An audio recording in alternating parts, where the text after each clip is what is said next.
Yo, what's going on, guys? This is BunnyMuffins. I have the tier list for week 2 of patch 11.22, and a couple of changes because we learned a lot. The meta has actually developed quite a bit, and if you guys haven't heard already, like, you want to be playing Yuumi, you want to be playing Tahm Kench, and you want to be playing Mercenary in the beginning of the game. I'm really loving this set. I've actually played as many games as I did in the first week as I did in all of set 5.5 or set 5.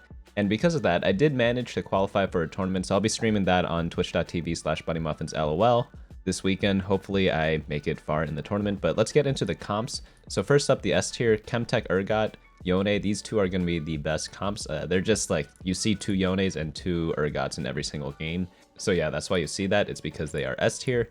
A tier are Arcanists, a couple versions there, Snipers, Syndicate, Samira, Innovator, Mutant Malzahar, and lastly, Protector Garen rounds out the A tier. We will be going over how to play each and every one of these comps right after this, but in the B tier, we have Misfortune Reroll, Enforcers, and Socialite Sion.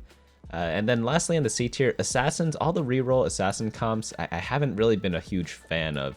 So that's why they dropped down here. Yordles, you could get away with it in some games, but most of the time you just don't want to play that many of them. GP reroll, Tristana reroll, Lissandra reroll, Trundle, Kogmaw, and other rerolls are probably all left in the C tier in the dust. Let's get into how to play each and every one of these, but first, a word from our sponsor. Alright, let's play a game. Let's see if you could think of a video game that I am thinking of as well. It has global PvP, lots of epic bosses in the campaign, and over 600 champions. I'll give you guys a couple of guesses, but you might only need one because, you guessed it, that's right, it's Raid Shadow Legends. We all love elves. Raid's got plenty of them, but there's a new one that's coming about, one of the dark variety. In Teleria, we've got 2 kinds of elves. They used to be just elves, but then about 700 years ago, some of them got tempted away from the light. Not with evil powers or anything scary, but actually tempted with art and philosophy. Some elves resisted, but the ones who didn't started a dark cult where everything started growing. Naturally, it didn't take long for a war to start. The High Elves won, but not in any kind of permanent way. We are 700 years into the conflict between the High Elves and the Dark Elves, and it seems that time does not heal every wound. If you ask me though, I'd say that Dark Elves are awesome enough already. They're like a legion of evil assassins and warlocks, and who doesn't love a good bad guy? For example, we have Queen Eva with the whole dark theme, but then we also have Ghostborn with the dagger and intricate armor. Did I also mention that you guys can play on your PC? Here I am playing it right now, and I could access my same account both from my PC and from my phone right here. Being able to play anywhere is especially important because this month, Raid is releasing a ton of new updates and a new champion, including special events every single day, and the brand new Guardian ring that gives you a load of new ways to use your champions. If you want to get a huge start in Raid, all you have to do is hit the link in the description or scan my QR code and you'll get the epic champion Chonaru, who's amazing in the Doom Tower, 200,000 silver, 1 XP boost, 1 energy refill, and 1 ancient shard so that you can summon an awesome champion as soon as you get in the game. All this treasure will be waiting for you right here, and the rewards will only be available for the next 30 days and only for new players. It's that easy, just click the link in the description and I'll see you guys in game. Alright, we are back. So starting off in the S tier, we have Urgot. Urgot's great in the Chemtech build. I like Bruisers a lot because Bruisers are one of the strongest tanks in the early game, so it's really easy to transition into this comp. Urgot can also make use of all sorts of items. The only one that's really required is the Runon's Hurricane. And then your late game is topped off by Jinx and Tahm Kench, and hopefully a Yuumi as well. Yuumi is just turbo broken in the set so far, and same with Tahm Kench. Both of these guys you are going to be wanting to run in your super late game. Tank items generally go on Mundo, because he's just the easiest to 2-star, while also being very strong. Worst case, it's Zac, but ideally, like, you have a 2-star Tahm Kench as well. You could transfer the items if you have an item remover. But most important thing is just to solidify your base at level 7 or level 8 with the Urgot 2, because he will do the most of the work for most of the game.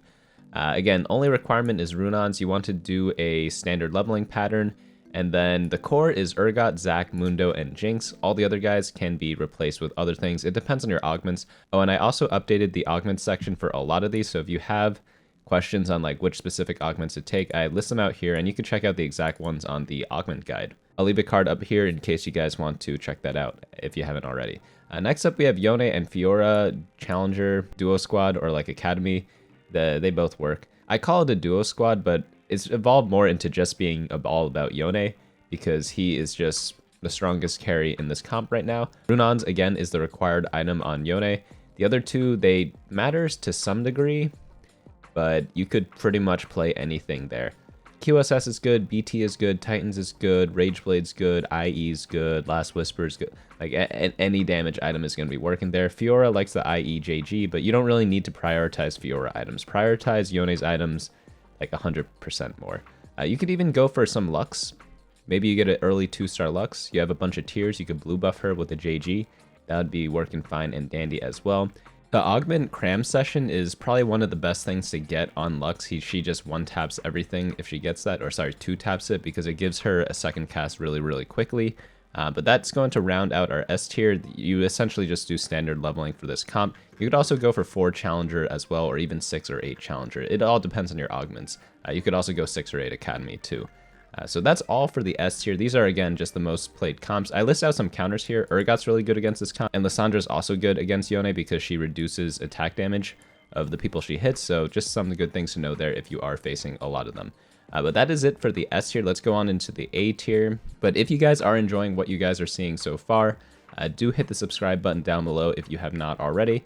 But Arcanist, this has been my favorite build personally. I qualified for the tournament, which was based off a ladder snapshot. You have to be like top 160 or something like that. I did it mainly playing Arcanist, so I went Rod Start a lot. It's not the best thing, but it's just what I was playing and what I was comfortable with.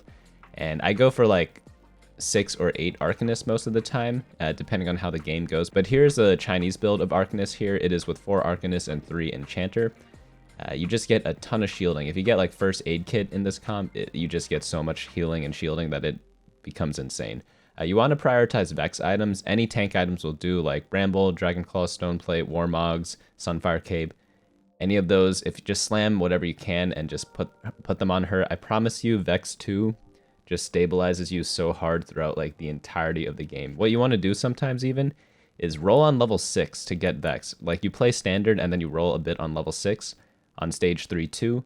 And then after that, once you hit Vex 2, you just stop and then wait until level 7 or 8 to roll more. Once you do hit level 8, you could slow roll for Vex 3 if you get a lot of copies of her, but don't stress out too much if you only have her 2-star.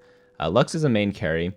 The best in slot items are probably blue buff, JG, IE, but you're not going to get best in slot Lux because you are prioritizing Vex items, so blue buff or Shojin will do fine. Blue buff is better, but you know, it is what it is.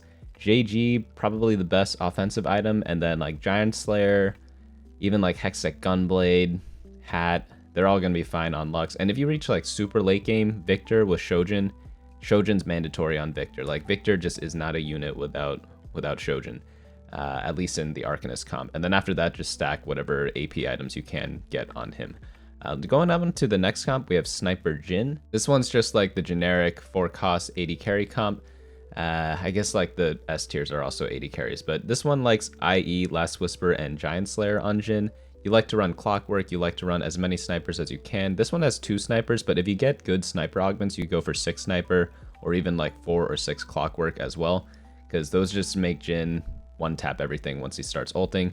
Frontline's going to be the bodyguard, so you have Braum and Leona there, and then Enchanters work out too, but you don't like need any of these guys. Like, the only things you need are probably Jhin, MF, and then maybe more snipers, and then Leona and Braum.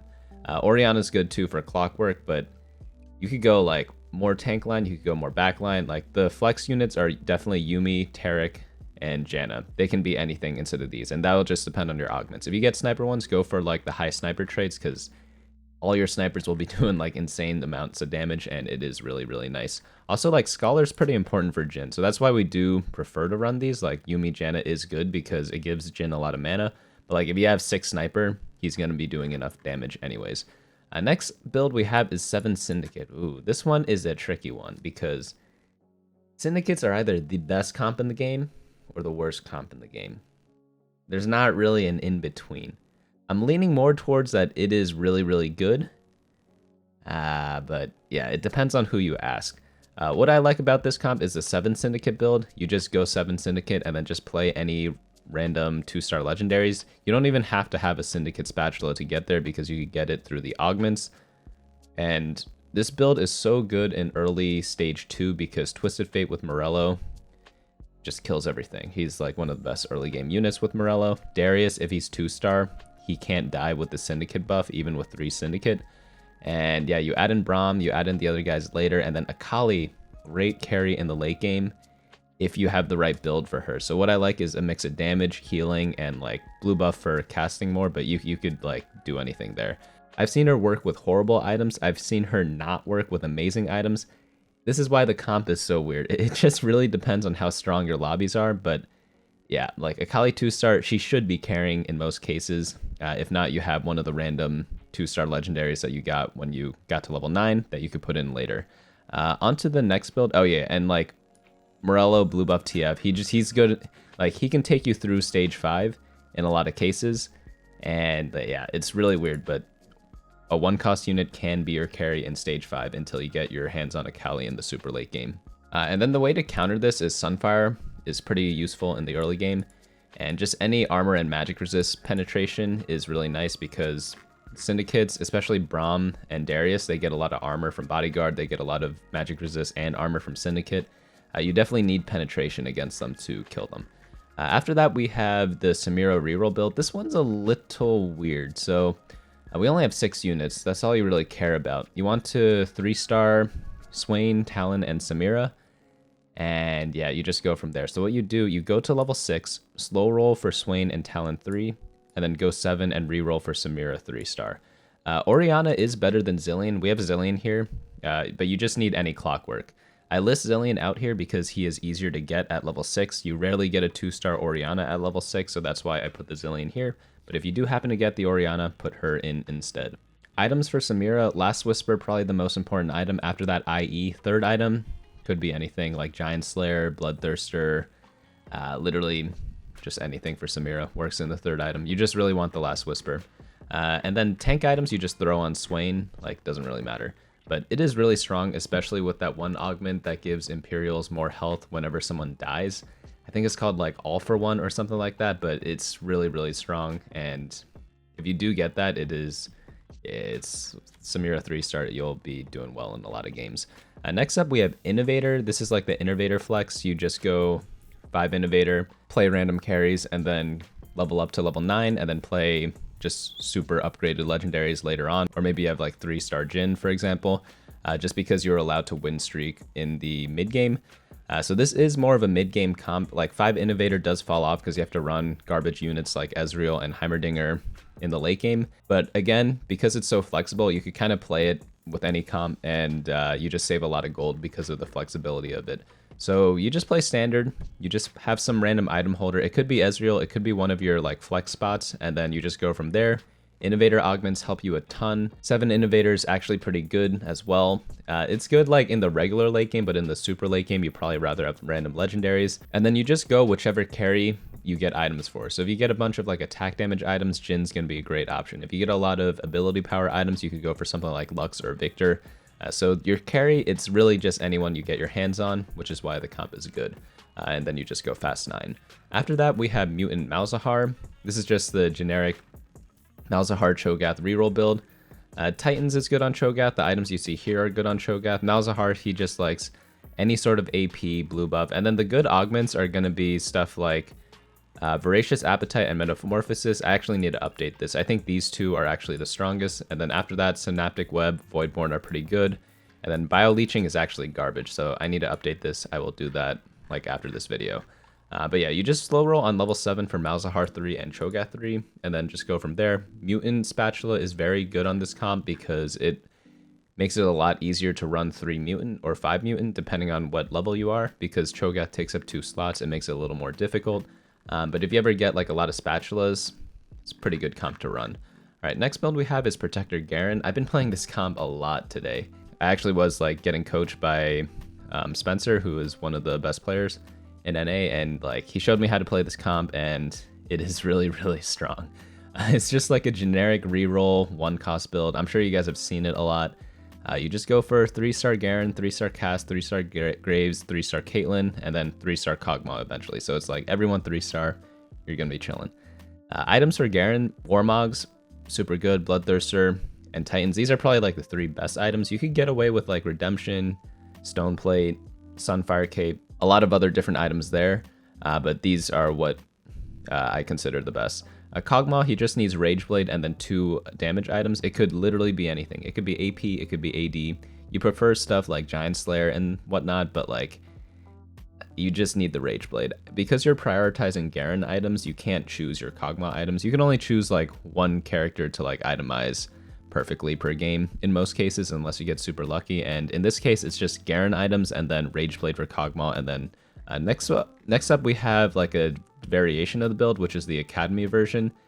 This one's all right, not as good as the top one, but if you get Protector Spatula, you just drop that on Katarina and she is just unkillable. Then instead of going for Kogmaw 3, you go for Cat 3, but everything else remains the same. So the way you play this, reroll on level 5 for Garen and Kassadin and Graves in this order. Garen's the most important, Kassadin's pretty important, but Graves, if you can skip him if you want. And then you go 6, reroll for Katarina 3 or Kogmaw 3, depending on the version you're playing. And yeah, like play with Voracious Appetite, Metamorphosis. The other ones are fine, but these two are the best. And yeah, if you get Protector Emblem, go Katarina. It is so good. Augments is a little interesting. You can use all the reroll augments like Trade Sector and whatnot, but First Aid, super good. Any of the Protector Spats are good, and like any of these other augments are probably going to be good for your comp. Next up, we have the B tier. So first up is Sniper Misfortune, one of my favorite builds because I often go for the Arcanist build, so I have a lot of rods. And sometimes you just don't hit Lux, and I hit a Misfortune, I'm going to be playing Sniper. The way you do this is, you might notice the positioning's a little weird. We normally don't put our carry in the dead center, but this time we do, because you want her back here, you want one tank in the front, and the way that this works is that units will surround the Leona, and then MF just ults their entire, like this entire circle over here, and it's just a really great way to set it up, because she will always hit so many units doing it this way. If you put her on the side, sometimes she attacks someone over here and doesn't get the big clump in the middle. So that's why you want to set it up this way. For items, Misfortune needs a Shojin. Like, it is a requirement. I listed out here. And JG is the best damage item. And then third item, Giant Slayer, I like a lot. IE, I like a lot.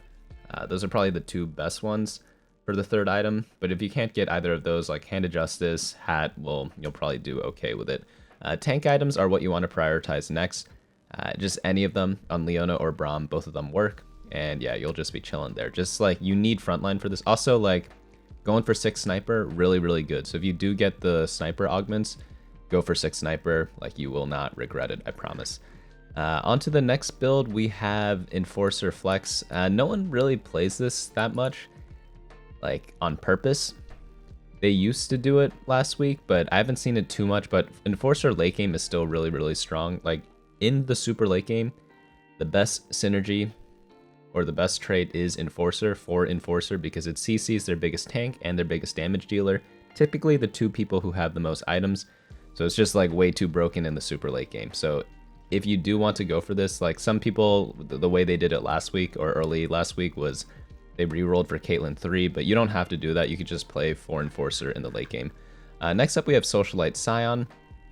So I learned that you can have the Socialite Hex anywhere. You don't necessarily need it in the front.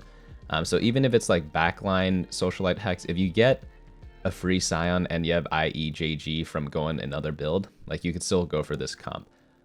Another thing you could do is go for 3-star Sion, and it's actually pretty easy to hit compared to every other 4 cost, because no one goes for Sion, so like everyone's passing on him. You just collect him and play him. Like you'll be able to get 3-star Sion in a lot of games. Like I know one guy who plays it a lot, and like he has 3-star Sion in like a third of his games, which is insane, right?